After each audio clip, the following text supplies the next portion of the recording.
Look closely. This elk rushed onto the highway, never attacking cars. It just kept nodding at people, seemingly asking for help. But people didn't understand, some even frightened by the large animal. One driver immediately sped away. Then, the elk approached another car. Its eyes were anxious. A lady thought it wanted to be close to humans. The elk let out a cry and didn't seem to want to leave.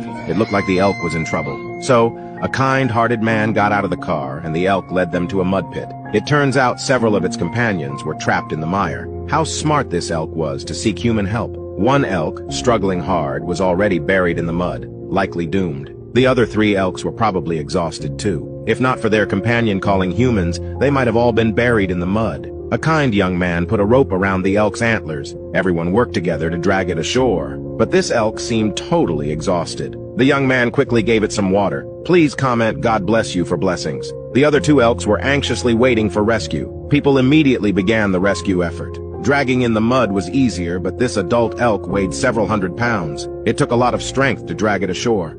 Everyone was drained. They had to rest before continuing the rescue. The elk waited patiently. A few minutes later, people pulled it up with all their strength. After being saved, the elk didn't run away but stayed close, watching these people. It seemed to want to remember their faces. It let out a cry, clearly thanking the people who helped. In the end, they saved all 3 living elk.